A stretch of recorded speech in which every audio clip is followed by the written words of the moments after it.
بسم اللہ الرحمن الرحیم۔ سیلف ٹریننگ پروگرام تعارف۔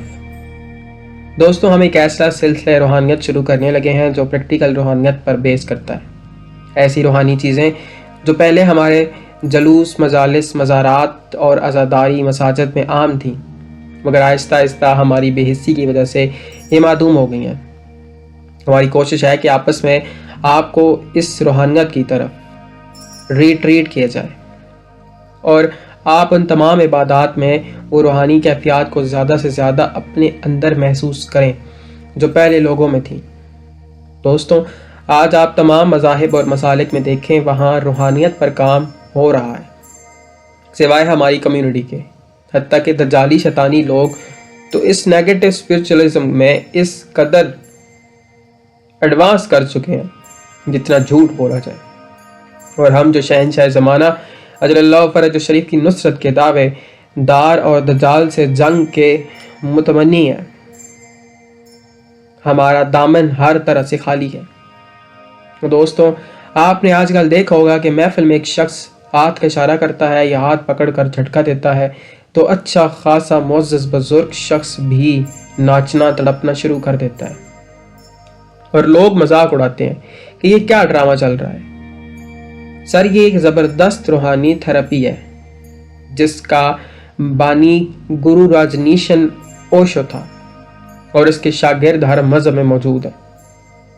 اس کے نیگیٹو یا پازیٹیو ہونے کی بات نہیں کرتا، لیکن یہ ایک زبردست روحانی طریقہ ہے جس سے انسان کے دماغ کو کنٹرول کر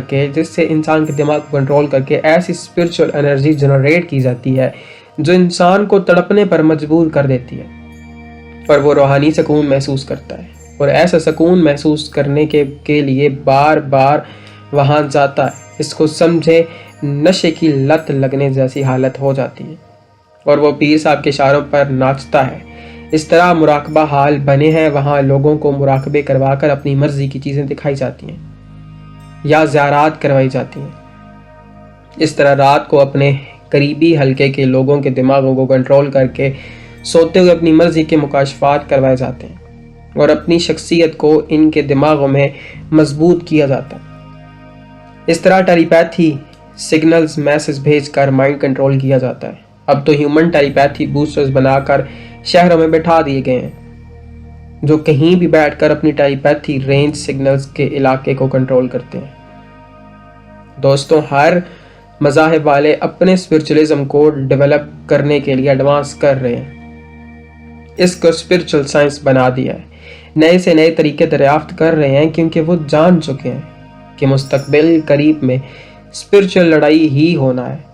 اس سلسلے میں ہماری کمیونٹی میں مرشد کریم سرکار السید محمد جعفر الزمان نقوی البخاری دامض اللہ تعالی نے اپنی اچھی ورکنگ کی، بلکہ میں یہ جو 4 لفظ لکھ رہا ہوں یہ انہی کا ہی فیض ہے۔ ان کی کتابیں اور روحانی لیکچرز سوشل میڈیا پر موجود ہیں، آپ استفادہ کر سکتے ہیں۔ مزید آج کی پوسٹ تو تعارف پر مبنی ہے، دل تھا کہ کچھ اور لکھوں، لیکن طوالت کی ڈر کی وجہ سے معذرت۔ کوشش ہوگی کہ آئندہ آنے والی ہر پوسٹ ایک مکمل مضمون ہو، یعنی قسط میں نہ ہو۔ اس سلسلے میں آپ تعاون یہ کریں کہ جو آپ کو بتایا جائے اس کو صرف پڑھنے کی حد تک زبانی یا ذہنی چسکا نہ رکھیں، بلکہ اس پر عمل بھی کریں، کیونکہ یہ روحانی باتیں چسکے دار بھی بہت ہوتی ہیں اور پڑھنے والے میں مزیدار لگتی ہیں، اور پڑھنے بولنے میں مزیدار لگتی ہیں۔ لیکن یاد رکھیں کہ جو بھی طریقہ آپ کو بتایا جائے پہلے ہم خود کریں گے، اس کے رزلٹ اس کے بعد آپ کو بتایا جائے گا۔ میری ان ساری باتوں سے مجھے کوئی روحانی شخصیت نہ سمجھ لیجیے گا، بلکہ میں آپ کی طرح طالب علم ہوں اور آپ کے ساتھ ہی ہوں۔ یہ سلسلہ شروع کرنے کا مقصد صرف یہ ہے کہ نصرت شہنشاہ زمانہ اجل اللہ فرج شریف ہے، اور اپنے اصل تک پہنچے جس سے آپ جدا ہیں، اور یہ جدائی ہی آپ کو بے سکون کیے بیٹھی ہے۔ دعا پاک صدا پکار الازل الاجل یا ولی الامر اجل اللہ فرجک و صلوات اللہ علیکہ۔